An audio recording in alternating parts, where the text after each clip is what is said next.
ఎప్పుడన్నా తారసపడుతుంటారా? నువ్వు ఎవరు? కథలు చెప్పావు కదా! హ్మ్. కొంతమంది హీరోస్ హ్మ్. మహేష్ బాబు గారు, సూర్య గారు, శింబుతో మంచి ట్రావెల్ ఉంది మీకు. అవును. వాళ్ళ ఇంట్లోనే ఉన్నారు మీరు. అవును. మరి ఇక్కడ తెలుగులో కూడా చెప్పారు కదా! గోపీచంద్ గారు. హ్మ్. ఎప్పుడన్నా ఎదురుపడిన సందర్భాలు ఉన్నాయా? లేదండి. ఆ? నేనెక్కడో ఉంటాను. నేను సినిమా ఇండస్ట్రీలో లేను గదండీ. హ్మ్. నేను బయటుంటాను. సినిమాలతో తిరగనండి అసలు నేను. హ్మ్.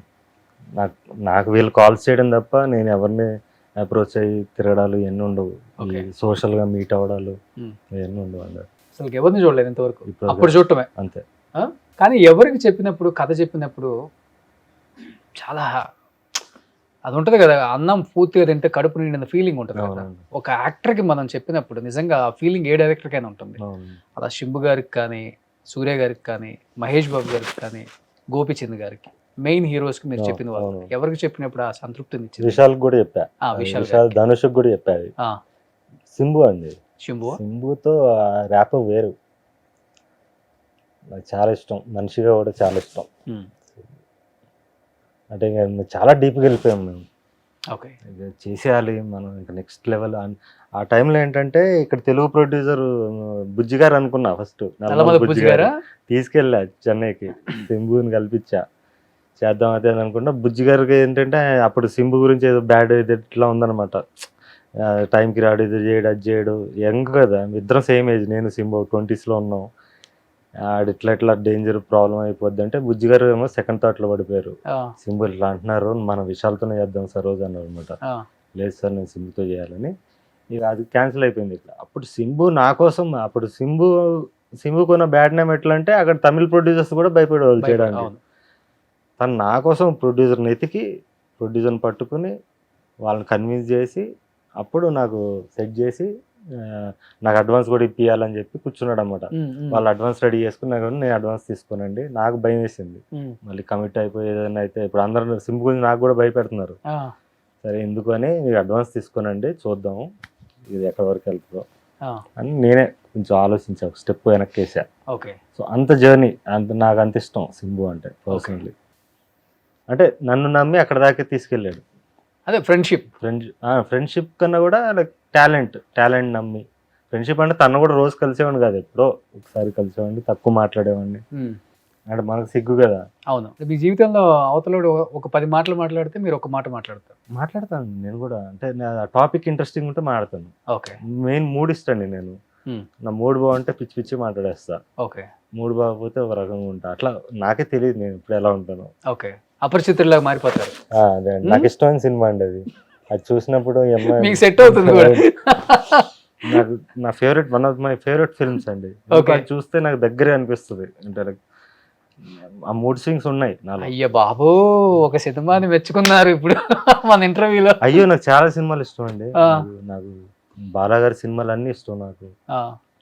నేను చాలా ఆరాధిస్తాను నేను కళాకారుల్ని. అలా ఏం ఉండదు. నేనే గొప్ప అదే నాకు ఈగో లేదంటున్నాను. నా సినిమా వరకే ఈగో.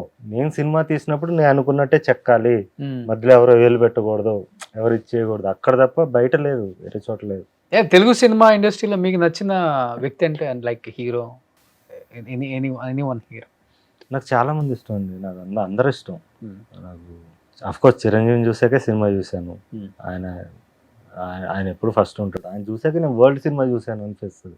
ఓకే. అంటే 4 ఏళ్ల వయసులో 'చిరంజీవి' అనే ఒక మనిషిని టీవీలో చూసి తెలియకుండా నాకు సినిమా మీద పిచ్చొచ్చింది. Okay. So that's why I say 'Chiranjeevi' తర్వాత నేను సినిమా చూసాను. ఓకే. ఈరోజు నేను వరల్డ్ సినిమా చూసాను. ఈరోజు నేను 'పార్క్ చాన్ వుక్' తెలుసు నాకు కొరియన్ ఫిల్మ్ మేకరు. హ్మ్. లేకపోతే ఇప్పుడు హాలీవుడ్ ఫిల్మ్ మేకర్స్ తెలుసు. స్పానిష్ ఫిల్మ్ మేకర్స్ తెలుసు. ఇయన్నీ నాకు తెలుసు. నాకు ఇంత మెచ్యూరిటీ వచ్చింది నాకు ఫిల్మ్ మేకింగ్‌లో అంటే దానికి కారణం 'చిరంజీవే' కదా ఎక్కడో చోట అని నా ఫీలింగ్. ఇన్‌స్టిట్యూట్‌కెళ్లారా ఎక్కడన్నా? ఎక్కడికెళ్ళను. ఎక్కడికెళ్ళలేదు. సో, నేర్చుకున్నది అంతే. అంతే. అంతే. అది చాలా వరకు ఇప్పుడు బిఫోర్ అందరూ పెద్ద పెద్ద డైరెక్టర్ల దగ్గర అసిస్టెంట్ డైరెక్టర్‌లుగా చేసేవాళ్ళు. అవునండి. తర్వాత ఆ ట్రెండే పోయింది. అవునండి. అసలకి షార్ట్ ఫిల్మ్ చేసేసి సూపర్ డూపర్ హిట్స్ ఇచ్చేస్తున్నారు. అవునండి. హ్మ్. ఆ ట్రెండ్ బావుంది అసలు యాక్చువల్‌గా చెప్పాలంటే. 'సురేష్ బాబు' గారండి యాక్చువల్లీ ఈ ట్రెండ్‌కి కంచరపాలెం నాంది అదా? పలికింది. అంటే నేను ఇప్పుడు 2005 విషయం చెప్తున్నా. ఆ! 5, 6లో నేను షార్ట్ ఫిల్మ్ చేసి తీసుకెళ్ళా. అప్పుడు అప్పుడు కల్చరే లేదు. షార్ట్ ఫిల్మ్ కల్చరే లేదు. డీవీడీ తీసుకెళ్తే అది చూసి ఆయన రామ్ గోపాల్ లాంటి డైరెక్టర్ అవుతాడని చెప్పి మొత్తం ఇండస్ట్రీకి చెప్పేశాడు ఆయన. ఓకే. అంటే నేను షార్ట్ ఫిల్మ్ చేశాను, లేకపోతే ఇప్పుడు ఇంకో సినిమా వర్క్ చేయి ఆల్దరి చేయని ఏమనలా. నాతో మా డిస్కషన్స్లో కూడా స్టోరీ డిస్కషన్స్ 30 సార్లు కూర్చొని ఉంటాం. మేము ఇలా చేసామమ్మా, బొబ్బిల్ రాజాకి ఇలా చేసాం, ఆ సినిమాకి ఇలా చేసామని చెప్తారు కానీ డిక్టేట్ చేసేవాడు కదా ఆయన. ఓకే. నువ్వు ఇలా చేయాలి ఇలా చేయాలి. సో క్రియేటర్గా నాకు ఆ మర్యాద ఇచ్చి నాకు ఆ కాన్ఫిడెన్స్ ఇచ్చింది ఆయనే. Okay. I think he is the one who change the cinema in Telugu cinema. అవును, అందుకని ఆయన ఆచితూచి సినిమాలు తీసుకుంటారు, చేస్తారు. అంటే నాకు తెలియకుండా అండర్ కరెంట్ గా ఆయన సినిమా చేంజ్ చేశాడు అనుకోండి. శివ విషయం నుంచి కూడా చూస్తే మీరు సురేష్ బాబు గారి పాత్ర ఎక్కడో చోట ఉంటుంది ఆయన ప్రతి చోట.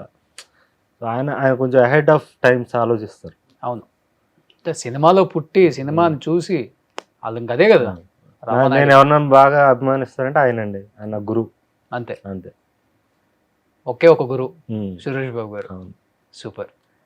ఫ్యూచర్ ఏంటి సరోజ్ భాయ్? ఫ్యూచర్ అదే అండి, ఇంకా నెక్స్ట్ నా సినిమా వస్తుంది. ఓన్లీ మీ సినిమాలే? అంతే, నెక్స్ట్ దీపావళికి రిలీజ్ చేస్తున్నాను పెద్ద బ్యానర్ తో టైప్ అయ్యి. ఎందుకంటే నాకు లాస్ట్ ఇయర్ నా పరాక్రమం సినిమా రిలీజ్ చేయడానికి, సినిమా తీయడానికి 2 కోట్లు అయిపోయింది. రిలీజ్ చేయడానికి డబ్బులు లేవు, సరిపోలా.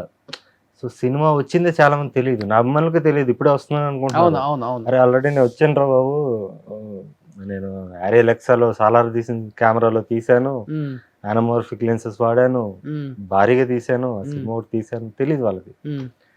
ఇప్పుడు నేను ప్రాపర్గా మార్కెటింగ్ ఎలా చేయాలి, ఒక బిగ్ బ్యానర్తో టైప్ అవడం ఎంత ఇంపార్టెంట్, ఈరోజు డిస్ట్రిబ్యూషన్ అనే గేమ్ ఎలాంటిది, దాంతో ఎలా మనం జనాల వరకు మన సినిమాని తీసుకెళ్ళాలి, ఇవన్నీ తెలుసుకున్నానండి ఆ సినిమా ఎక్స్పీరియన్స్తో.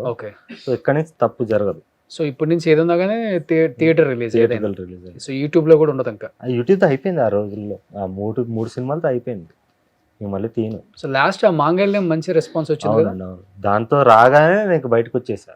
ఇంకా చాలు, నాకు ఆడియన్స్ ఉన్నారు, ఆడియన్స్ కోసమే చేశాను అది. వాళ్ళు డబ్బులు ఇచ్చారో లేదో, నా సినిమా వాళ్ళ మనసులోకి రీచ్ అవ్వాలి, నేను రీచ్ అవ్వాలి అని చేశాను, రీచ్ అయ్యాను. Okay, happy. ఇప్పుడు మార్కెట్లోకి రావాలి. 22లోనండి, 22లో కోవిడ్ లేదు అప్పుడు, బాగా వెళ్ళింది కదా. 8 million 7 million 2.5 కోట్ల మంది చూస్తారు ఇప్పుడు. 2.5 కోట్ల మంది, 24 million 25 million. ఇంకొకటి నిర్బంధం 1-2 అది కూడా ఇంచుమించు కోటి వరకు వెళ్ళింది. యూట్యూబ్లో అంత రెస్పాన్స్ రావడం అనేది గ్రేట్. అవును, అది కల్ట్ ఫిల్మ్. మళ్ళీ కల్ట్ ఫిల్మ్, హార్ష్ లాంగ్వేజ్ ఉన్నా కూడా లేడీస్ కూడా చాలా మంది, హౌస్ వైఫ్స్ కానీ చాలా మంది ఆ సినిమా నా ఫిల్మ్స్ని యాక్సెప్ట్ చేశారు. అంటే వాళ్ళు రిలేట్ అయ్యారు ఎక్కడో చోట. గ్రేట్ సరోజ్ భాయ్. ఇండస్ట్రీలో ఎలా ఉండకూడదో అంటారో అలా ఉన్నారు మీరు అనమాట. అంటే ఇక్కడేమో మంచి వచ్చి అందరి ముందు చెప్పాలి, చెడు చెవిలో చెప్పుకోవాలంటారు. మీరేమో చెడు అందరి ముందు చెప్తారు, మంచి వచ్చి చెవిలో చెప్తారు అనమాట. కొంచెం ఆ టైప్. మంచి కూడా అందరి ముందు చెప్తాను. సో అయినప్పటికి కూడా సక్సెస్ రేట్ అనేది మిమ్మల్ని మీరుగా ప్రేమిస్తున్నారు అందరూ కూడా, అది చాలా ఇంపార్టెంట్. అది ఏంటంటే ఇప్పుడు మారిపోయినాయి, సినిమా టెక్నాలజీ వచ్చేసింది, సినిమా మారిపోయింది అన్నారు, ఆడియన్స్ మైండ్ సెట్ కూడా మారిపోయింది కంప్లీట్గా. ఈ డిజిటల్ ప్రపంచం వచ్చిన తర్వాత ఎవడికి వాడే హీరో అయిపోయాడు, ఎవడికి వాడే జడ్జ్ చేస్తున్నాడు, వేరే వాడి జడ్జిమెంట్ తీసుకునే స్థాయిలో లేరు ఎవడు. కొంతమంది అంటారు ఏ మెసేజ్ ఇస్తారండి ఈ సొసైటీ కంటే, మెసేజ్ ఇచ్చే స్థాయిలో ఇప్పుడు మనం ప్రజెంట్ ఉన్నామా? లేవు. సో ఎవరు తీసుకునే స్థాయిలో కూడా వాళ్ళు అట్లా అయిపోయింది ఈ సొసైటీ. సుమన్ టీవీలో మీ పర్సనల్ అండ్ బిజినెస్ ప్రమోషన్స్ కోసం కింది నెంబర్కి కాంటాక్ట్ చేయండి.